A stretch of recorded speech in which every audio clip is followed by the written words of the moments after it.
Hello golfers, welcome back to JD Golf TV, your home for playing better faster. Today's pro swing analysis comes from TPC Sawgrass and one of my favorite golfers on the planet Earth. It's Tommy Fleetwood. Yes, sir. And by the way, yours truly was actually working the computer here down at TPC Sawgrass when we took these captures on the Swing Catalyst 3D motion plate, which is going to tell us, we're going to actually go over it, stuff about foot pressure and ground reaction forces. So let's get after it.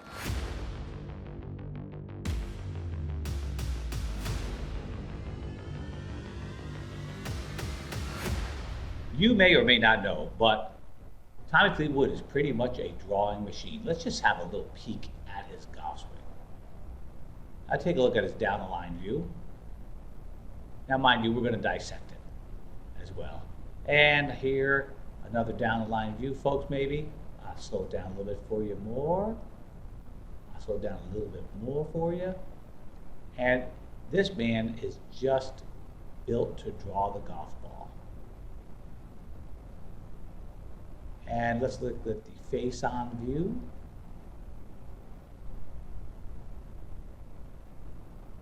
And again, he has a lovely rhythm, even at full speed, folks. Here's a full speeder, 100%. Notice all the speed's coming after the start down. It's not a slow motion takeaway, but it is a very smooth buildup of speed, and the speed's going mostly kind of down the fairway, if you will. All right, so let's get into this golf swing. I figure we might as well do it from the video first. This might turn into one of those real long discussions, but I think that's okay. I think it'll help you maybe steal a few ideas from our man. I've met him several times down there, and he's just the greatest guy ever. Hey, he's got bad posture. Take a look at that. Now, I'm sure that this is called kyphosis, and I'm sure that's kind of built into him, folks. If he,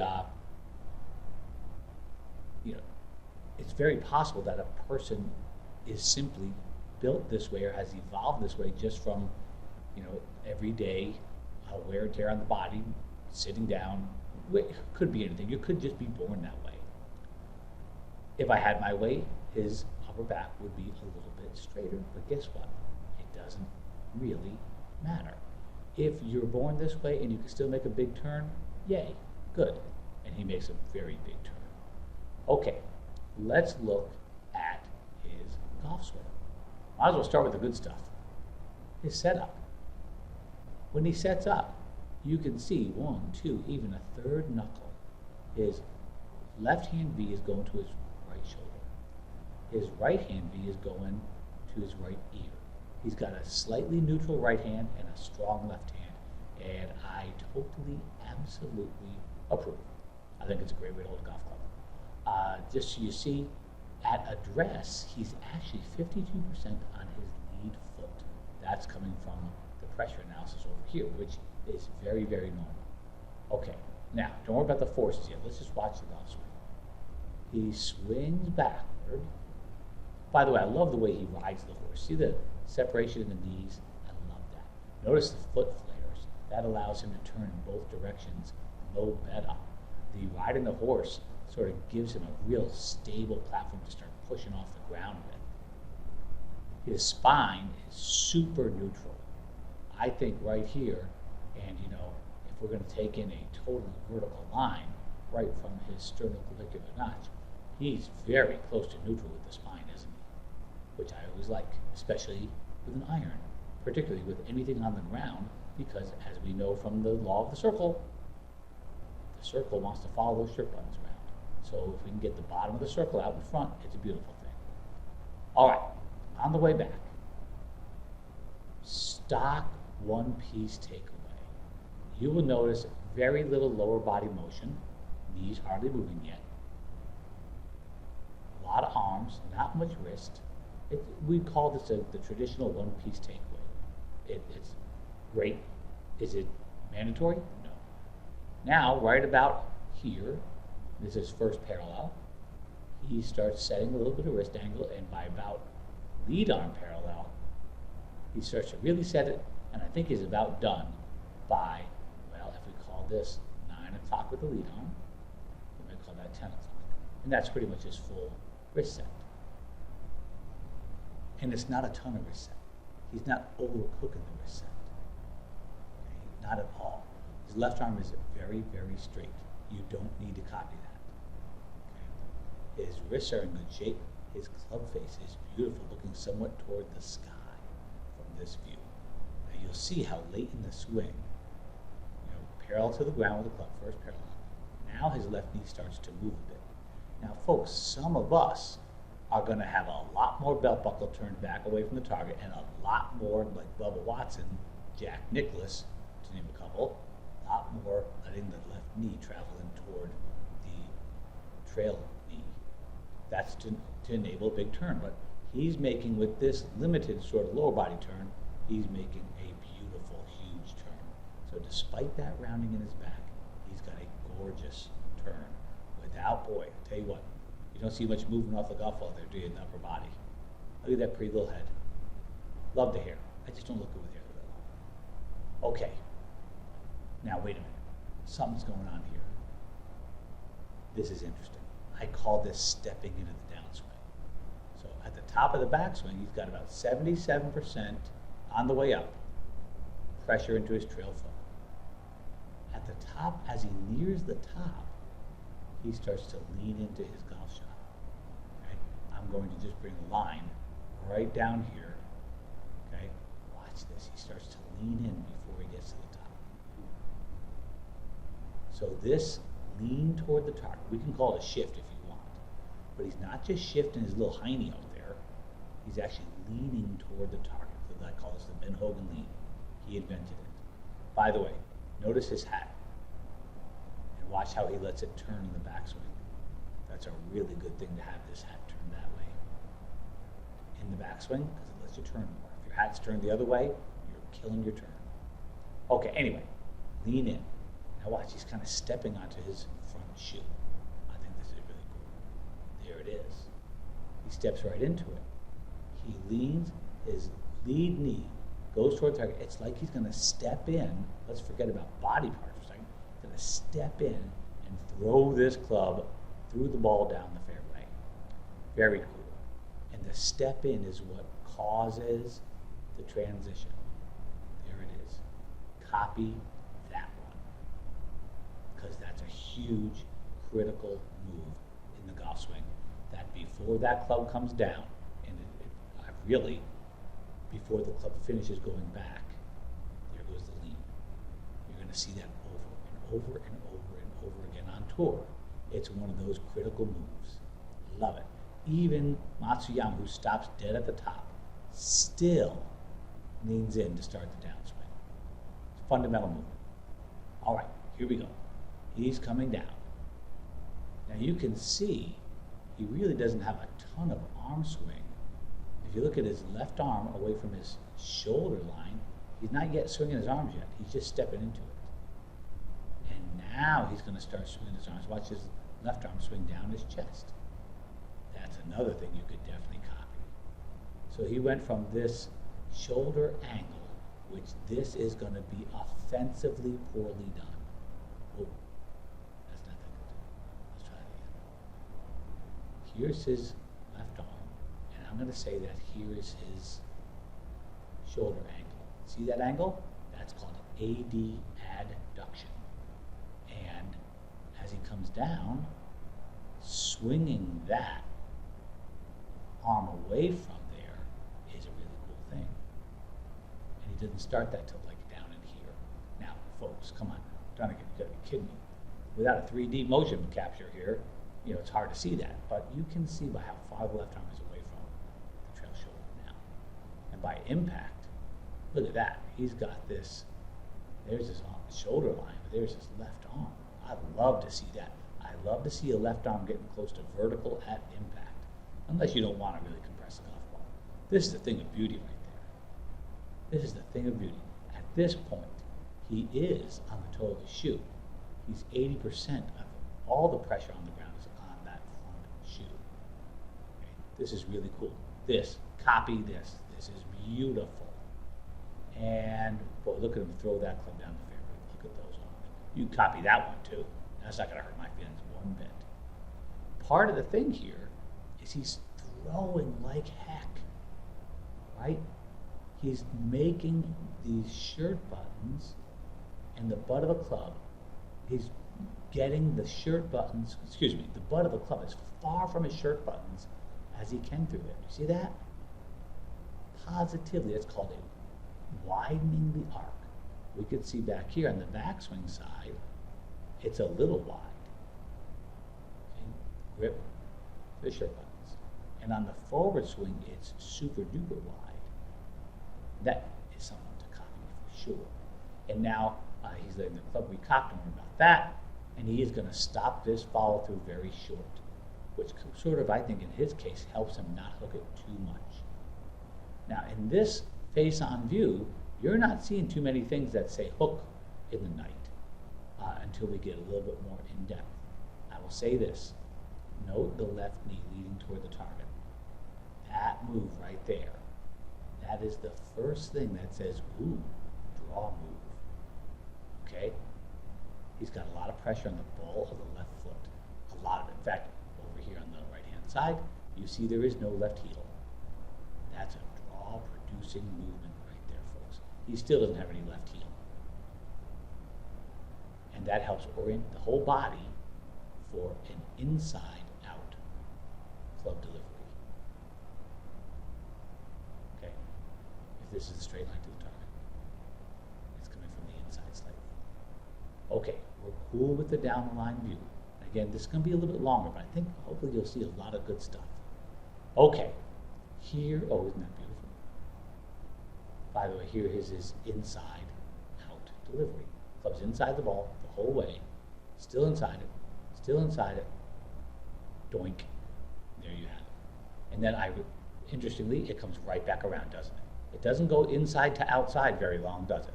It goes inside out to the ball, and it's done going out already, folks. It's starting to come back around again. That's really important. He satisfies what I call the law of the circle. This is going to be another very crude line. Okay, let's say that that's to the target. And I'm doing that based on where his stance is. Okay, there's inside. Beautiful. Right along it, and right back inside again. Oh, he hit that right at that line. I'll be done. Okay, let's look at what's going on in the swing. Now, why is this a little bit more draw-like? Well, the lower the left arm is across the shoulder line, this would be Matt Kuchar down here, old Ricky Fowler. I didn't see him this past weekend. That would be the flattest you could get a left arm. This would be my standard right across the shoulders, right? He's a little above that. And then you would have somebody who's up this way more. Now we're getting more on the Ferris wheel. So Matt Kuchar, very merry-go-roundy, very flat, if you will. Tommy Fleetwood, very, very neutral. And then you could have somebody like Bubba Watson, a bit more upright. And the difference is, this club, if he's up here, is already less inside than this club. And if we're down here like Kuchar, this one is really more inside, which is why Kuchar can come right over the top. It's because he's coming from such a draw backswing that an over-the-top downswing nets out to not too shabby. If we had Matt Kuchar's downswing with this backswing, he's probably not on tour. There, I said it. Okay, now, club face is beautiful. It's just a touch closed. Love that.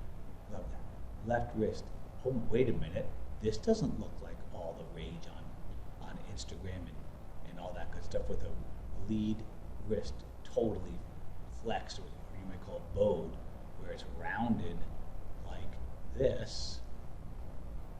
That's maybe Colin Morikawa. He's not like that at all, but he doesn't suck at golf. Folks, the bowed wrist is not for everybody.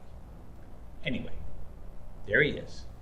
Now, I want you to notice what direction I'll draw another vertical line. And this is just for fun. I don't really draw a lot of lines during golf lessons. Watch how he comes down that line. Whoa. It's very close to it, isn't it? And his club kind of goes flatter. How is he getting that to happen? Number one, I want you to watch his wrist change. He starts to actually add some of that. His wrist just started to flex more. Okay? When that happened, he also started to actually rotate his left arm this way, counterclockwise. As he did that, and it might not have been that what he did, it might have been sort of bringing this elbow inward slightly. Right?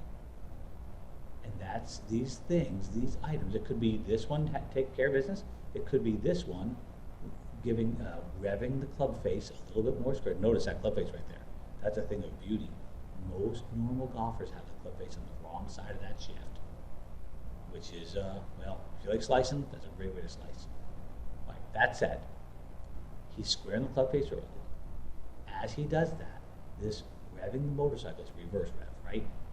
That, twisting that club shaft helps the club flatten out for an inside-out delivery. Boy, I'll tell you what, his hips aren't flying wide open, are they? He's not just opening up, is he? No, because that doesn't go for draw in the night. The faster I open up, the more toward fade I'm going to hit, because that's going to pull the club out toward the ball more. It's a pretty simple game, folks. It's a circle. Okay, he comes down. He looks beautiful. He's starting to open up the lower body more. Boy, he's got a lot of arm swing down there. Right, his arms have caught back up to his body because they have much farther to go. What? Yes. These arms are going through quite a huge range of motion, where his body's only turning maybe 95 degrees. So his arms are swinging closer to 180. So you got to swing the arms a lot. That's a beautiful thing. Coming through the golf ball. Now this is one of those moves that's tough. Okay, his right arm hasn't fully straightened yet, has it? That's partly because his right shoulder is so low to the ground. This is called right side bend. Now these shoulders here, this line across his shoulders is super steep right there. Folks, don't copy that unless you're young. That's one heck of a hard move. Right? That's a really, really hard move and takes some kind of strength and flexibility in order to do that, particularly flexibility. So he's got a lot of side bend. And that side bend gives him a really interesting look of the club goes right through his armpit just about there. Isn't that interesting? Okay. Now, his head is also still down. Don't copy that one either. Okay. When he turns, his pocket, his front pocket stays back. That you can copy. That you can certainly copy. Okay. And he lets the club release freely here. That club's turning over a lot more than you might see some people do. There's nothing wrong with it. On the exit here, his right arm is actually very close to where his left arm was here. His right arm is here. Nice symmetry in that golf swing. He does stay. There's a side bend, right? And he comes out of it. Please come out of that side bend a little bit. That's good. You don't want to stay down here like this. You don't want to stay there. You won't be playing golf for very long. That's too much stress on that low back. It's a great golf swing. Okay, there's a lot of things that turn back. Right? The arm swing, the way he gets that club face squaring up. So he's a little bit bent in the wrist, so neutral club face, and he goes right into squaring it up. And if you watch this club, this wrist rather, and this club, look, the club is already facing toward the golf ball. So he's squaring it up early, as you see so often, so that through impact he doesn't have to do anything crazy right in here. It's already square, so he doesn't have to flip it at all. What a golf swing. All right, Now, since we have the data here, we're going to go over and look at the forces and the pressure in his feet. So we're going to switch to the face-on view, if you don't mind. Okay? And now we're going to switch our attention to the pressure first. Okay. Something really cool happens here. I just dig this stuff. Something really cool. So you get height of 57% to the front foot. And now what happens is he kind of uses his front foot to push himself in the backswing direction. You see this white ball? This is the center of all of this pressure that his feet, or his spikes if you will, are put into the ground. You can see his individual spikes. Like most all the great golfers, he's going to push off. His left foot will push this, oops. His left foot will push toward the target in order to make himself move in the backswing direction. He does a little dance with his toe there, doesn't he? And now he has moved 76% of his pressure into his trail foot. Okay? And that's cool. Now, right here, you're going to see, wait a minute, you're going to see that pressure start to move already. You see that? Now, that little blip is his right foot, where it stops moving toward the target. His right foot will get a little extra kick right there. You don't have to copy that, okay? In fact, it would probably be more of a draw to have that thing stop a little tiny bit because he's getting caught toward his toes more. So you can see his left heel actually come up a little bit right there. See that? But in any case, he gets to 83%, 80% toward the lead foot at impact and toward the toes. Okay, that's really cool. That's the pressure. He starts with his pressure pretty much in the middle of his shoes. And he does indeed go from there into the ball of his feet. From the ball of his trail foot, oink, ball of the lead foot, and finally a little bit toward the heel at the end. We should always end up screwing the heel of that shoe into the ground, folks. That you could definitely take to the bank. Copy that one. Okay. Now, these are the four horizontal force that he applies. And we mentioned this one, and this is the left foot here. And you will notice him, there's a little blip to the left foot right there. Right, the pressure, the force went up. He started pushing this way. And the ground, because of the friction, the ground gets him going in the opposite direction. That's the reaction force. Now, right here, the left foot has turned off. Okay, this is the zero line, no force. That's left foot, that's right foot. He's going to quickly start ramping up the right foot force. Now the right foot is already starting to push this way. They do opposite things. Okay, he's starting to push downward into the trail foot. Oh yeah. Now, here he goes. Right from here, I want you to watch this ramp up. That is, he's starting to increase the amount and rate of force. Oh, see how it goes kind of meandering slow, then it goes zoom. So that's, and by the way, this black area, the black shaded area, is the PGA Tour range. And you can see that he gets to the very top end in trail foot skaters. I call it, if you know what speed skating looks like. He's speed skating. The trail foot's now pushing like crazy, like he's trying to pull this carpet off of that force plate. Sometimes what I'll do is I have a two-plate system where the plates are separated. I can take the carpet, put it upside down so you can actually slide it off there as an exercise. And furniture sliders work too. Okay, right foot force. Now the crazy thing is, for those of you who think you can see force, the force is maxed out. It's maxed out, 24%, and it's at the very high end of the PGA Tour, and you haven't seen any motion yet.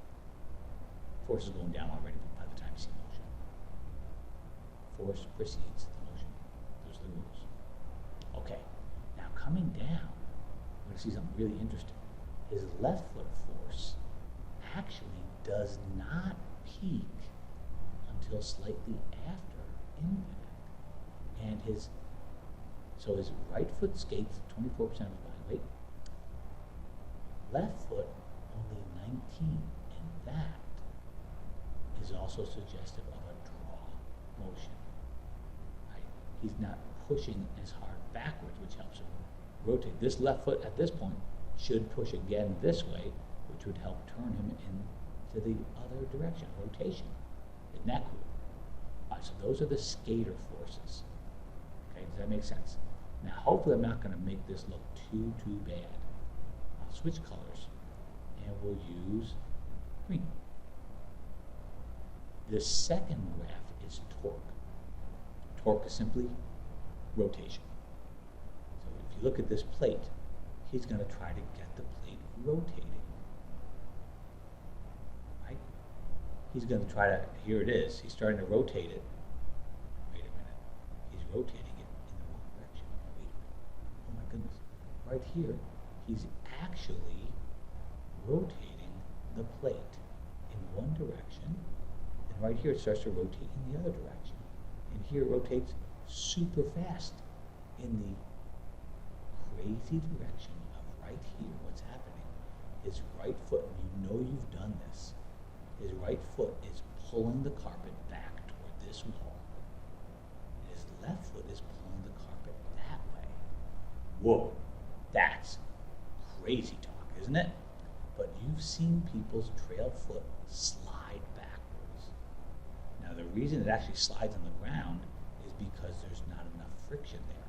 So maybe he's got too much weight on the trail foot, a lead foot at that point, which could cause it to slide.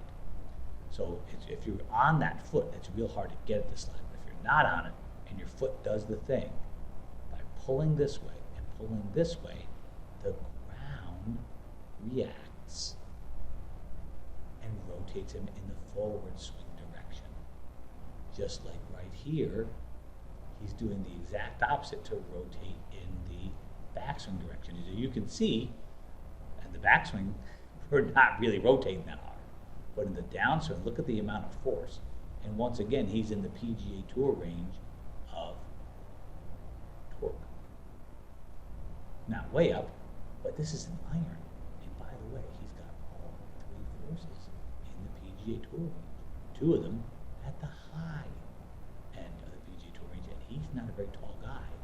And he's still swinging a driver 117 miles an hour. Maybe it's because he puts so much force and transfers that force up through the ground, through the core, to the arm, to the club. Yeah, that's how it goes. Now, interesting. Go back to the pink one. You're going to see the pink one starts to peak right after top of backswing. Okay. This is called the kinetic forces sequence.